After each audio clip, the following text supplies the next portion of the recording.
I'm in a country where Islam has been framed as a very negative thing, and even before 9/11, it was nowhere near as bad. But after 9/11, the Muslims did not do a lot because literally the vast majority of our mosques were covered with flowers the day after 9/11. There was so much goodwill.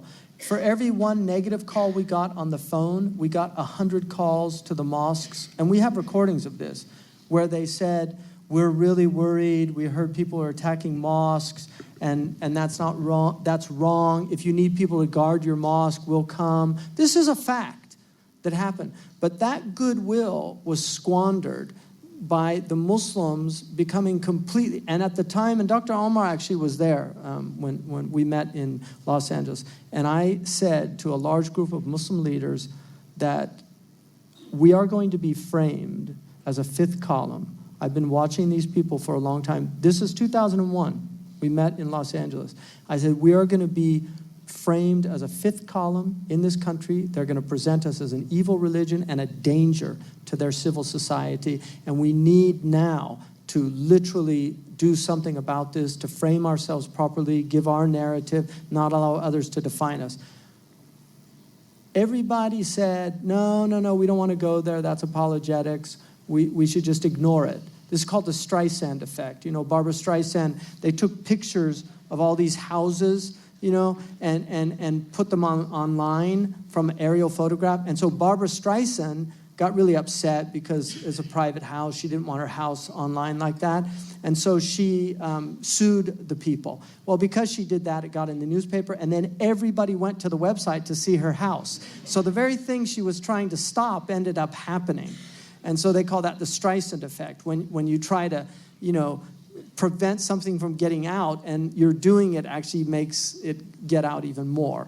And so in some ways, Muslims are guilty of not doing anything. Now, the other thing, many years ago, Dr. Thomas Cleary, who's a brilliant Buddhist scholar in America, he's translated over 70 works from Chinese, a brilliant Chinese scholar. In fact, his Harvard professor said in an interview that what he knows in Chinese is equivalent to knowing about 50 European languages. Just incredible genius. And one of the things that he said that a Zen koan, the purpose of a Zen koan is to awaken a slumbered consciousness. Like when your mind is not thinking properly, what a Zen koan will do is wake you up. Like if you meet the Buddha on the road, kill him, right? That's a koan in Japanese Zen tradition. And so a Buddhist, like, how do I kill the Buddha? It's about killing the idolatry in oneself and our imagination of what we think the Buddha is. And so, anyway, that's one interpretation. Interpretation for Zen koans, and I'm not a Zen master, so I won't go there. But Cleary said that you don't need a Zen koan to do this. All you have to do is ask the average American what they think of Islam. And you will hear somebody begin to spew the most prejudicial views. And if you ask them, have you ever read the Quran? Invariably they say no. Have you ever read the hadith of the Prophet? Invariably they say no. So on what basis are you judging the Muslims? Their religion. Well, it's what I read in the New York Times about ISIS, or it's what I saw on CNN when they showed them blowing up some building or some suicide bomber. That's their view. So you judge world religion with 1.7 billion people based on what the criminals of that religion are doing, when the Ku Klux Klan, which was a devout Christian sect in the United States, at the height of their membership in the 1920s, they were between 2 and 5 million people, according to historical stats on their membership.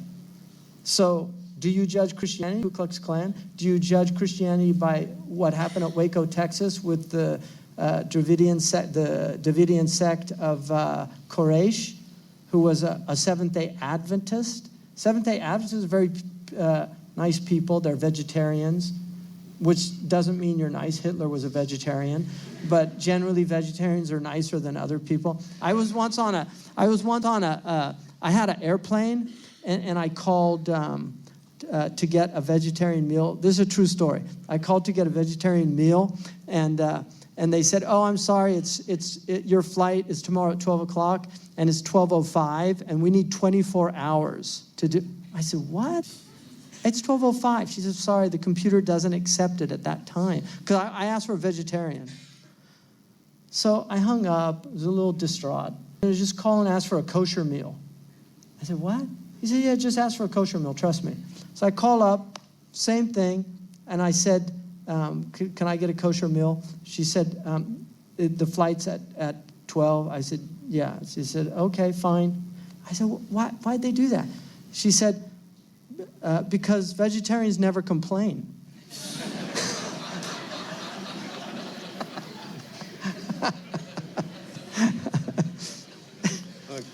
Yeah, so they just blow you off, you know. But meat eaters, now that's a different matter. Yeah, about